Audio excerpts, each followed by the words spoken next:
Magandang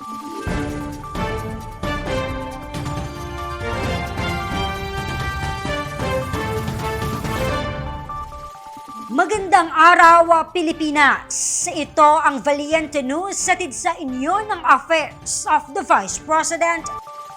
Sa paghahatid serbisyo ng tanggapan ng pangalawang Pangulo, prioridad nito ang pagtugon sa pangangailangan ng bawat pamilyang Pilipino. Sa nakaraang taon, maliban sa serbisyo publiko, ilang makabuluhang aktibidad din ang inilunsad ng opisina. Ang ilan sa mga ito, balikan natin sa ulat ni Jera Gomez.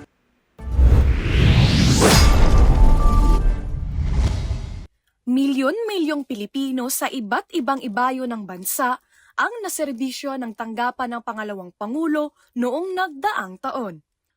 Ngunit bukod sa serbisyo publiko, ilang makabuluhang aktibidad din ang inilunsad ng OVP noong 2025. Let us all welcome the Vice President of the Republic of the Philippines, Honorable Sara Z. Duterte. Isa na rito ang OVP Pasidungog na ginanap sa lungsod ng Davao noong Hunyo 2025.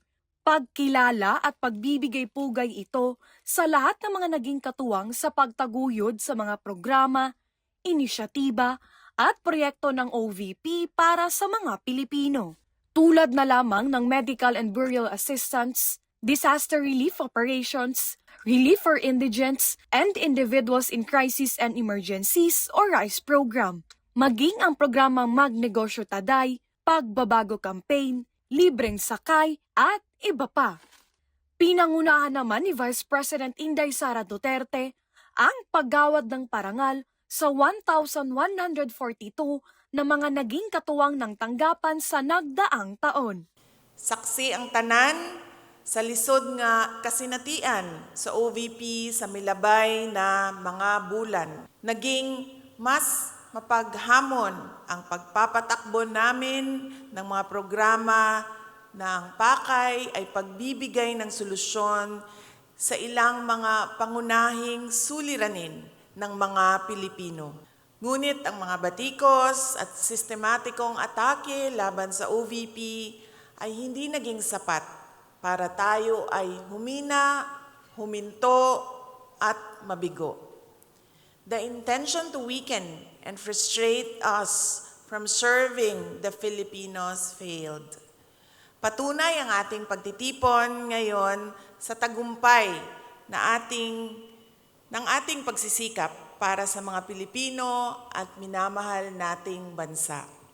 Kaisa rin ng LGBT community ang OVP sa pagsulong sa pagkakapantay-pantay at kahalagahan ng pagiging inklusibo na naging gabay sa taunang kasarilayaan o Pride Reception ng tanggapan.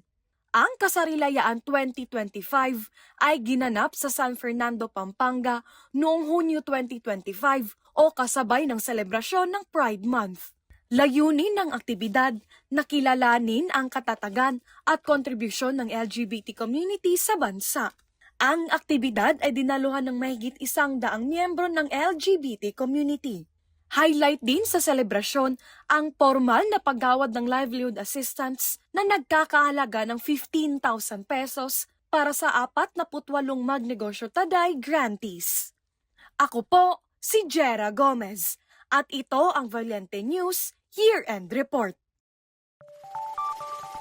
Mga highlights o kaganapan sa ika-70 anibersaryo ng OVP, muli nating tunghayan sa susunod na episode. Ako si Claudette Loreto para sa makabuluhan, naninindigan at matapang na mga ulat at impormasyon. Maraming salamat.